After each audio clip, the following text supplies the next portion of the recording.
Sigaw sa pinto. Chico, gising na! Kagat sa tinapay, tuyo ulam pa. Ang gulo kong luma, may barkang nabasa. Pilit ko supot, may dalang pangarap.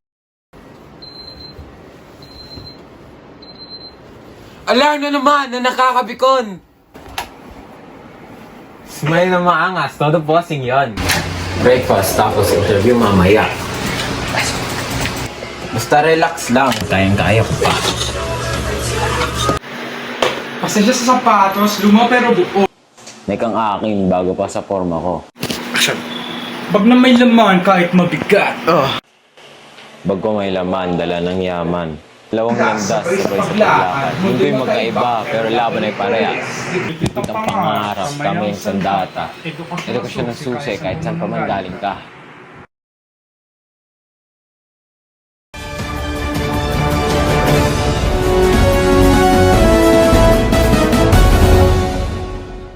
Magandang umaga! Tinututukan ng buong bansa ang kontrobersyal na issue ukol sa pamamahagi ng pondo para sa edukasyon. Ayon sa mga ulat, marami sa mga mag-aaral ang nakatanggap ng scholarship mula sa pamahalaan na hindi nabigyan ng benepisyo. Eto ngayon si Mayor Bitoy para sagutin ang mga tanong. Mayor Bitoy, ano ang kinalaman mo sa pondo para sa edukasyon ng mga scholar? Ganito lang yun. Inallocate ko na yung funds para sa mga benepisyo na yun. Ngayon, nawawala. Hindi ko alam gagawin, wala akong magagawa. Ang magawa na lang talaga namin ay mag-launch na investigation. Maraming salamat po, Mayor Bitoy. At ayun lamang, ako si Levi Trinidad, nagbabalita. Paano yan? Wala nang scholarship eh. Paano kayo makakapasa sa sistema na? Ganyan naman lagi, may kaya lang anak, hindi mo kayang baguhin ang lahat. Pero patuloy lang sa pagpupursige. Pero paano ba? Paano? Mahalas naman. Ay, basta na. Tapos ka na ata kumain eh. Malililig ka sa interview mo. Alis na!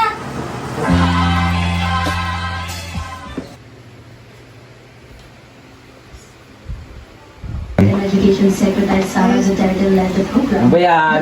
Problema na naman sa edukasyon? Okay mo yan. Umalis ka na nga, baka malate ka pa.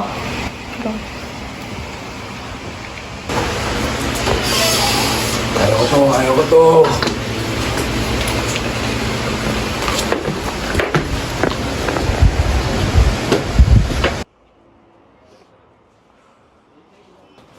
Kiko Mendoza, andyan na po ba si Kiko Mendoza? Ay, baka po Jobley ako po yan.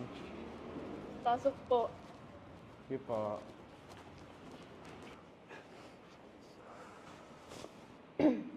Okay, simulan na natin ng interview. Good morning po, Sir Eduardo. I-interviewin ko na po kayo. Magandang araw. Sige.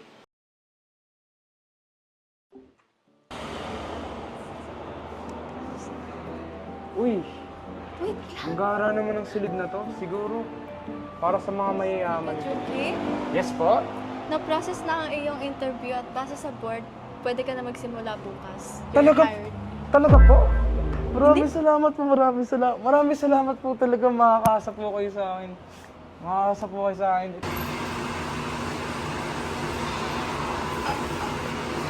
Nay, nandito na ako. Nakapasa na ako sa trabaho ko, Nay. Uy, Nat, congrats! Salamat, Nay. Oh, ikaw, Kil. Kakagating mo lang ba? Hindi, kanina pa. Eduardo. Isang pinulebang nakapasok sa kumpanya ko. Maraming salamat. Morning, sir. Ay, kumusta? Gusto ko sanang ipadala ang audition ko, pero pinunta na kita dito. Isang marangalan ni Vin Maleva sa kumpanya ko. You're hired. Makakatanggi pa ba ako? Binuleva na to. Salamat po. Ano bang feeling mo isang Binuleva? Ang ama mo isang inhinero at ang ina mo isang doktor. Grabe ka talaga! Nagpunta po ako dito kasamang determinasyon at talento para sa pagsusunod. Hindi po ang aking apelyedo. Sana po hindi nyo ginamit ang apelyedo ko para sa kumpanya nyo. Hindi naman iyo. Makakapagtrabaho ka na bukas. Salamat po. Oh, nakauwi ka na agad? Tapos na yung interview mo? Oo naman. Dali nga lang ng questionnaire. As expected, natakot ako. Hey, baka naman bagong bag. Bagong bag. Dami-dami mong bag dyan. Tsaka di ba ako yung natanggap? Ba't parang ikaw pa nagsiselebrate? Oo para barya lang yun sa atin eh. Eh, di bumili ka. Di congrats.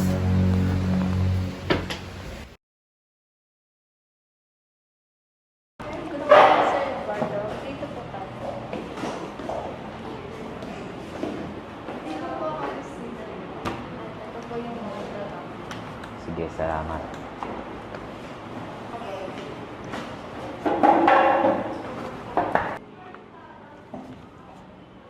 Eduardo Villanueva. Kaano-ano mga Villanueva? I'm Brian. Isang taon na ako nagtatrabaho dito. Kailangan ko mong sagutin mga tanong mo? Sungit agad naman. I'm looking forward to work with you. Likewise. Likewise.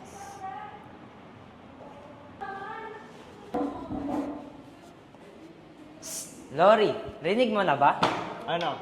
Na may taga Villanueva dito. Oo, legit. Ano narinig ko? Oo nga eh. Sungit nga nun eh. Hindi lang naging shift officer na editor or communication editor. Baka kasi ginamit niya na yung pangalan niya, di ba? Like, Villanueva yung putya. Parang mga Sigma yun, di ba? Mga Sigma Sa bagay, ewan ko dun, sungit-sungit eh. Hindi, malis ka na. Smoso ka. Sige.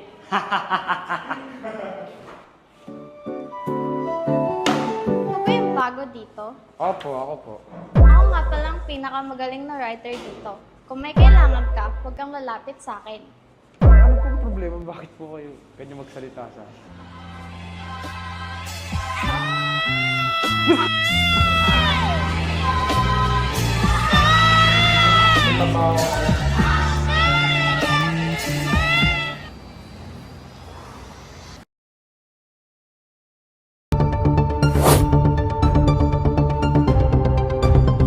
Magandang umaga, Pilipinas. Magandang umaga, mga ka-BP.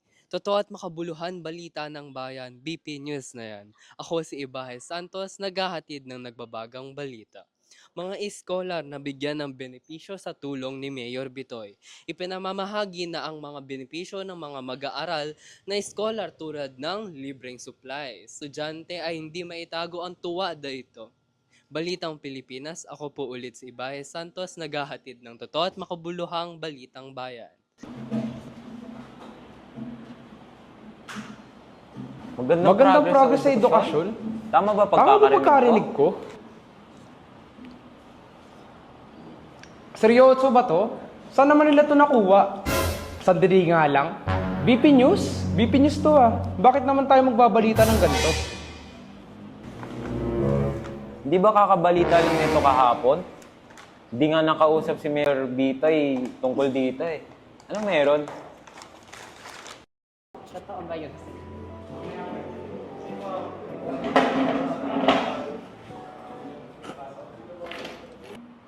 Oh, Phil, andito ka na naman? Buti nakarating ka pa.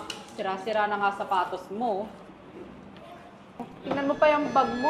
Napakadumi na. Siyang school supplies mo, tanda na. Siguro mas matanda pa yan sa'yo.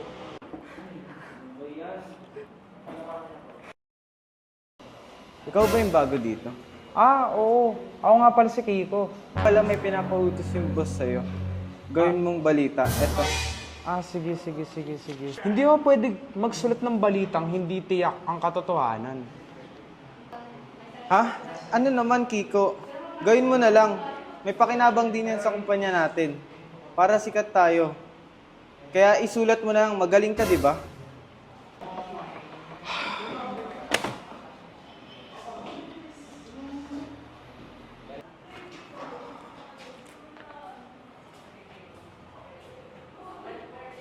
Uy, ginagawa mo dito? Pinapasok ka ba ng staff? Ah, may gusto lang sana ako i-report kay Mr. Abad. At ano naman iyon? Ah, yung tungkol kasi sa balitang narinig ko kahapon, yung tungkol sa scholars. Kasi, sa tingin ko hindi credible yung source nun kasi wala pang panayam tungkol dun sa balita na yun. Ah, ganun ba? Wala kasi si boss dito. Sabihin ko na lang. At baguhan ka ba dito? Ah, opo. Ah, ganun pala. Sige, sabihin ko na lang. Ah, salamat po.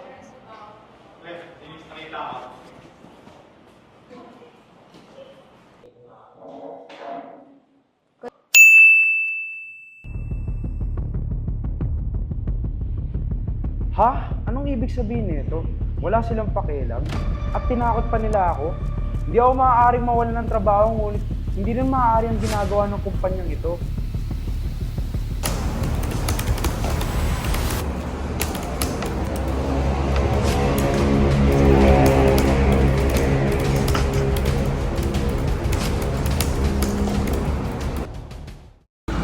BP News? Tapang ah. Hindi rin naman siya nagkakamali. Naranasan ko rin ang naranasan niya. Pero sino kaya to? Mukhang sa dinami-dami manunulat dito, siya lang ang nakagagawa nito.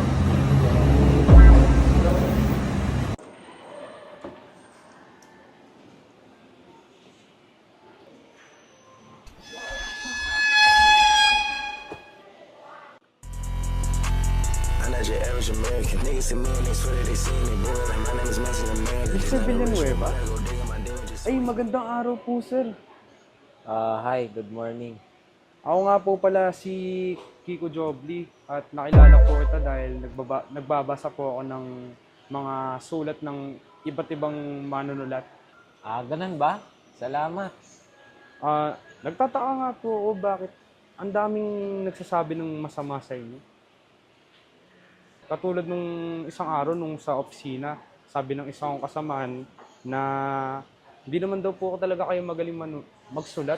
Ginagamit nyo lang daw yung pangalan yung Villanueva. Hindi ko nga po alam kung bakit nila sinasabi yun kasi kita ko naman magaling naman po kayo magsulat ng artikulo ninyo. Diba? Sandali nga. Mukha kang pamilyar. Po. Ikaw si Kiko, di ba? Opo, ako po si Kiko Jobli. Ikaw Joblin Mendoza? Opo. Uy, si Jollibee nga pala. Di mo ba ako kilala? Ako yung tropa mo dati, si Eduardo. Eduardo? Oo, natatandaan ko na. May kaibigan ako dati nung kabataan ko, tinatawag rin akong Jollibee. Ikaw pala yun. Dito ka rin pala nagtatrabaho. Uy, ang tagal natin di nakita. Oo naman. Alam mo namang matagal ko ng pangarap ang maging news writer eh. Uy, grabe. Ang angas. Hindi ko akalain na may kita ito ulit, pre. Sige, pre. Una na ako. Kasi marami pa akong gagawin sa opisina. Sa susunod na ulit tayo mag-usap. Sige, Ingat. mag-ingat ka. Sandali, May. Uy, Jollibee! Uy, Eduardo. Babalik ka na sa trabaho?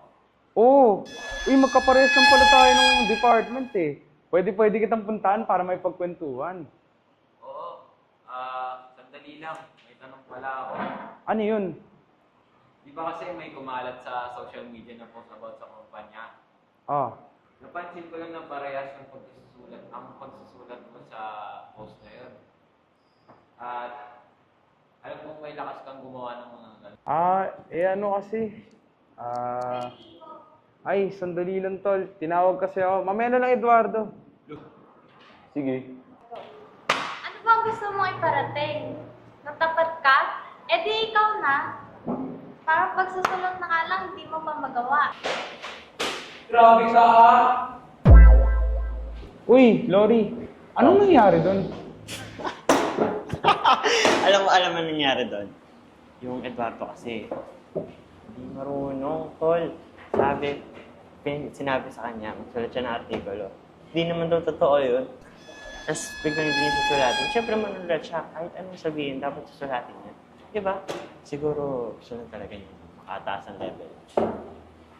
Sa tingin ko tama naman siya kasi ba't niyo pa ipapabalita kung...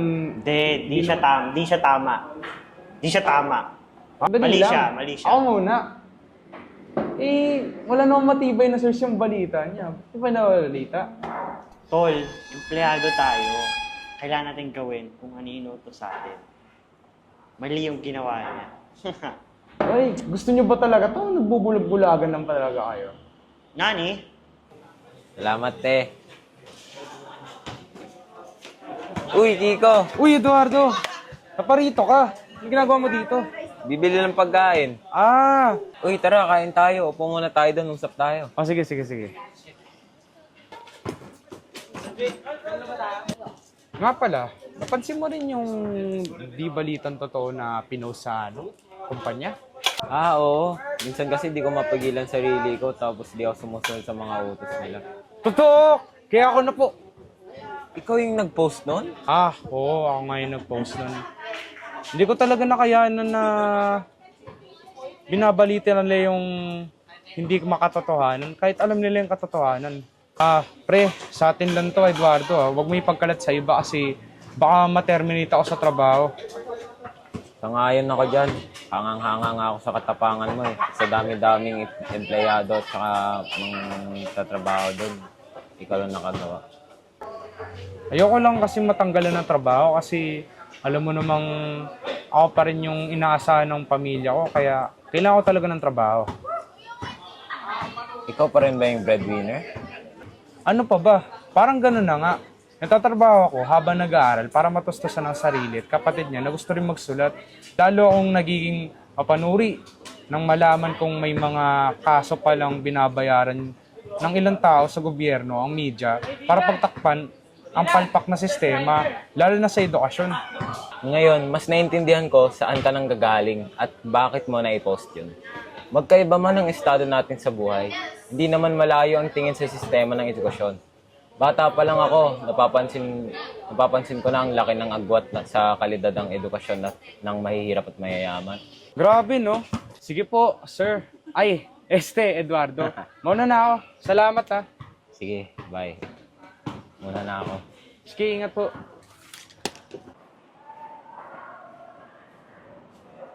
Uy, Eduardo. May sasabihin pala ako sa'yo.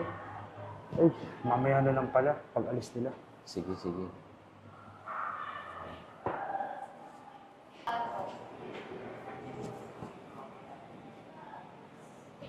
Uy, Eduardo.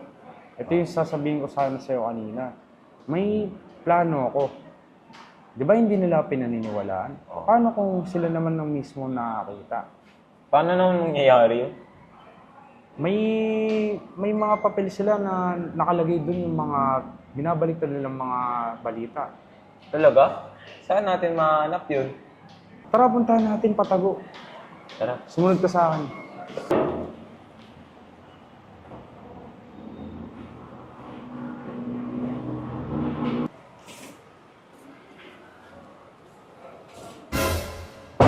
Ito yun. Nandito yun eh. Tara, hanapin natin. Ito yun eh. Bilisan natin. Baka mahuli pa tayo. Naku. Nangyayari talaga tayo. Saan ka ba? Nandito? Oo, nandito yun. Sigurado ako. Ayun, nahanap ko na rin sa wakas. Kaka maingay. Dapat lang, mali nang pinagbabaliktad nila yung mga balita. Tara na, bago tayo mahuli.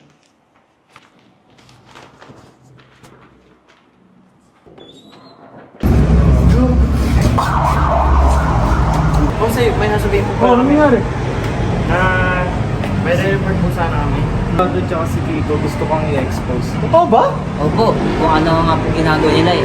Oo nga sir, nakakapwisit kasi tapos yung post, parang in-expose tayo sa FB. Si Kiko ata ito. Kabait naman po ako sa kanya, pero parang dagyutin po talaga yung ugali.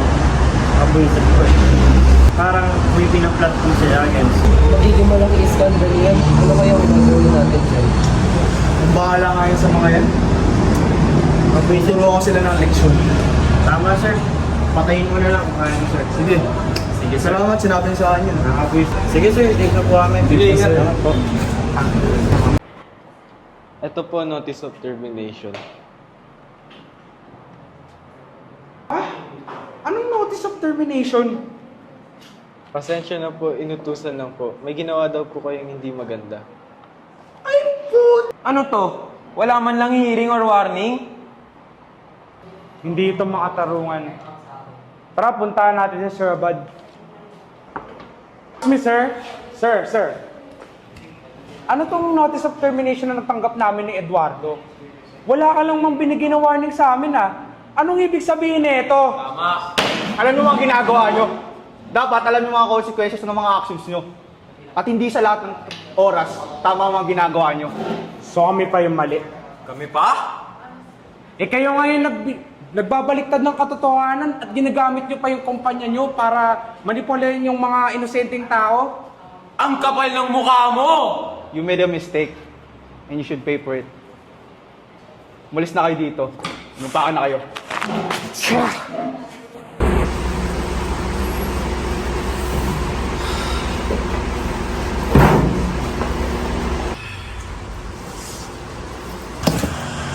Anak, okay ka lang? Ay, sorry na yun. Nasasanter sa trabaho. Ha? Bakit? Anong ginawa mo? Ako kasi yung nag-post dun sa Facebook ng na sinasabi na fake yung mga nila, mga pinapakita nila sa atin. Okay lang yan, anak. Ginawa mo naman yung tama Oo, pero sila ni Kiko at si Eduardo, pero silang bobo. Kasi magsusulat na lang, di pa nila inaayos. Oo. Mas mabaho pa tayo guys sa mga inayupan. Oo.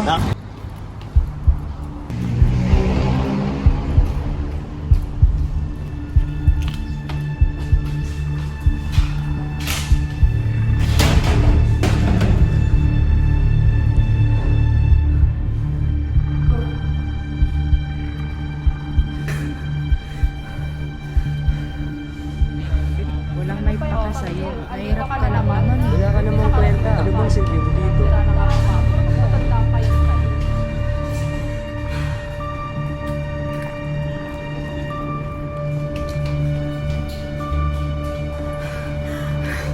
Ngayon ka lang sila nadaanan. Sorry!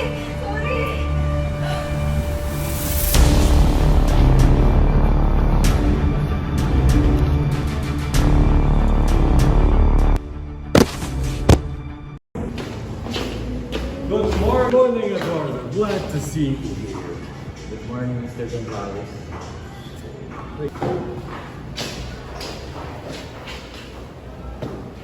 Alright, so I've seen your articles about the bundles of the scholars. I really admire your, let's say, wanting for the truth to be let out. So that's why I wanted to hire you in my company. You want to be a part of our company? Yes sir, thank you. Paano po ba kayo nagbabalita sa kumpanyang ito? Well, it's really simple. First, we find our source. We either send out people who go out to these certain events to get a first-hand, let's say, perspective of how the event goes, articles from there. Mabuti naman po. Maganda pala dito. So, are you interested in this position? Yes sir. Good. We can start in 2 days to get you prepared. Other than that, you're hired. Thank you sir.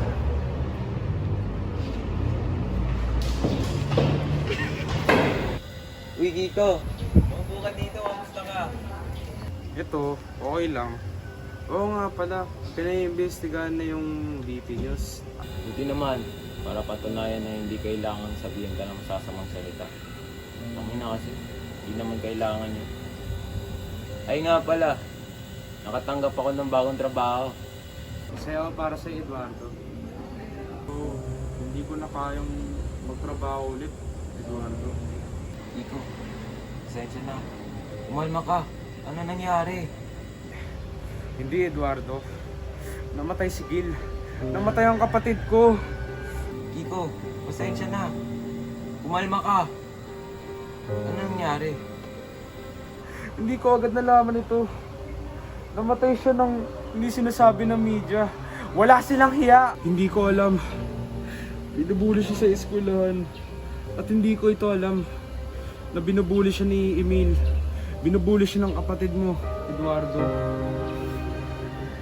Ha? Ng kapatid ko? Oo. Kaso ngayon, gusto ko muna magpahinga at kasama si nanay. Salamat, Eduardo.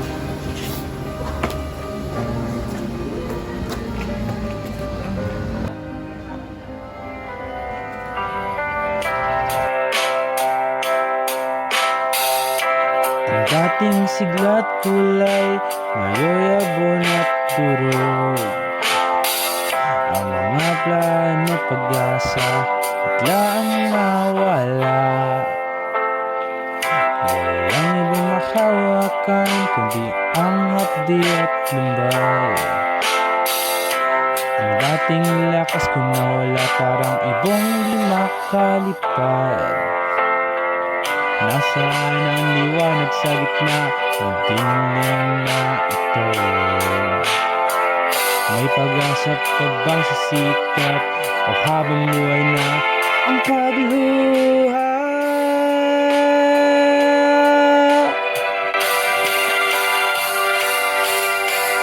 Kay sakit palang mawalan, dalawang mundo'y gumuho. Ang kapatid kong minamahal at pangarap kong trabaho. Buhay walang kumpay, bumabagsak sa kawalan. Paano na ang bukas kung ika'y wala na't wala na rin ako? Wala na. Ano yung narinig ko? Tungkol saan? May nangyari daw sa eskwelahan nyo. Nambubuli ka daw? Biruan lang yon. Di mo ba alam? May namatay! Kapatid ni Kiko! Kaibigan ko! Nay? Hindi ko aakalain mangyayari ito. Nay, kinausap ko ng eskwelahan. Iimbestigahan daw nila ang nangyari na ito. Kung hindi ako pumunta doon, hindi nila malalaman ang nangyari kay Gil. Pero grabe yung ginawa ng media sa kanya. Pinagtakpan pa nila yung nangyari sa kanya. Ibig sabihin na lang nila yung katotohanan. Ay, ano ulam? Kiko, anak, ilang buwan na nakalipas, wala ka ng trabaho. Hindi ba pangarap mo yon? Hindi na ito sa pag-pressure.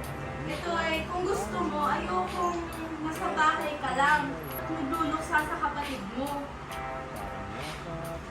Sinusubukan ko naman po niya, pero parang hindi ko po kaya. Mas mabuting may pagkakaabalahan ka sa nandito ka lang. Sigurado ay proud sa iyo ang kapatid mo. Tama po kayo, Nay. Imbis na magluksan nila ako sa pagkamatay ni Bill, gagawa na lang po ako ng mga action ko na makaka-proud na pa. Simula po ngayon, magsusumikap na ako para magkaroon ng hustisya ang pagkamatay ni Bill. Eduardo, kamusta? Matagal na tayo hindi nakita. Kaya nga eh. Nakikiramay ako tol ah. Tama tol, ba't ka pala napatawag? Alam kong pangarap mo pa rin ang magtrabaho sa media at magsulat. Nakita ko yung mga gawa mo ng mga si Mr. Gonzales. Yung boss sa kumpanya ko. Gusto ko niyang ipasok sa Gilas News. Hindi nga.